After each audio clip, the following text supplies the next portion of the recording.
This is a short tutorial showing the equipment and cables and connections needed to transfer video from a VHS deck or similar item to a computer. This video was produced on January 11th, 2012 by Greg Johnson and resourcesforlife.com. The equipment shown in this video can easily cost $200 or more, and if you only have a couple of tapes that you want transferred, you'll probably save a lot of time and money by just going to an online service like iMemories.com. Hi, I'm Greg Johnson, and this is a brief tutorial showing you how to convert video from a source like a VHS tape over to a computer, and then of course once it's in the computer you can edit it and burn it to a DVD.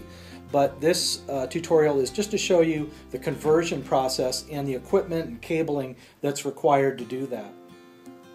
You can see here the various components required to make all this work.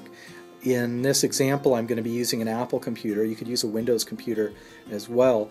Let's get started though by looking over here at the VHS deck. I already have the videotape inserted. This is a world standard deck, so that means it can play all these different video standards. PAL, CCAM, NTSC is North American standard, but I'm going to go ahead and make sure we're selecting NTSC as the output because I want to make sure the computer can understand what's coming out from the videotape.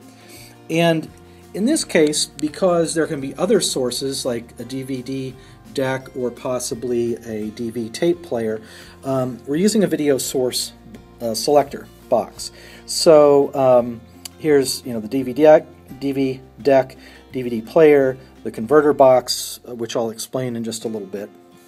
But for this example, we want to select VCR as our source. So let me explain what that does. That means the output coming from this VCR is going into the back of this selector box, among other things as well. And once we select that, that means that this selector box, in a sense, sort of ceases to exist, and we're going directly from the VCR to this little box here, which is a distribution amplifier. And that's needed so that it's easy, once you've selected your source, then the output is determined by what was selected here. So in this case we selected the VCR as our source. It goes to this amplifier here where it says in from video source selector, and then gets amplified out. That means we can view that on the TV set. So I'll go ahead and push play and you'll see this working.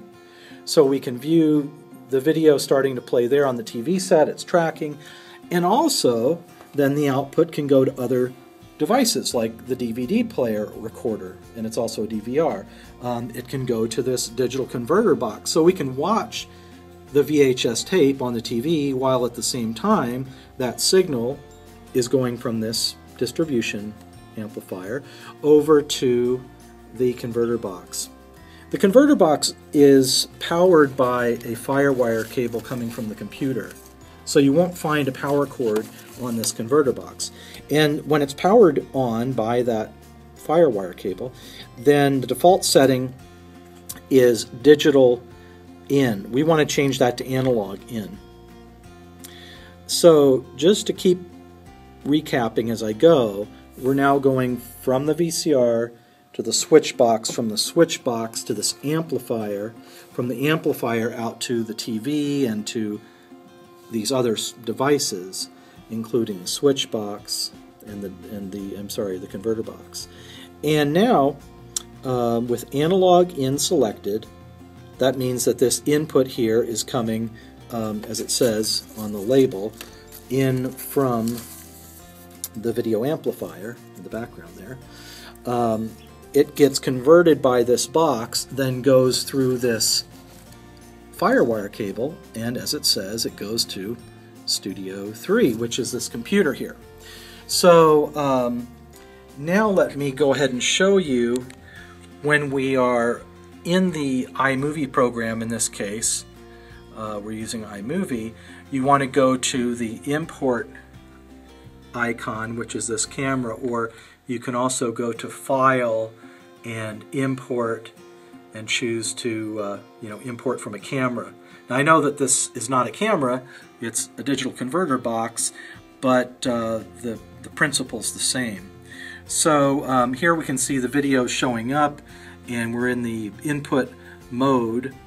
And so along the bottom, you want to make sure that you're set to manual, because the digital converter box does not have the ability to be controlled remotely like a digital camera would. So you want to make sure you've selected that and you choose manual, and this is ADVC. And then over here, you'll choose import.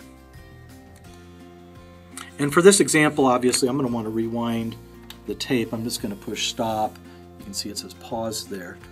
And add to an existing event. We can just create a new event, or in this case, I already have an event for today. So I'll just say, let's begin importing that.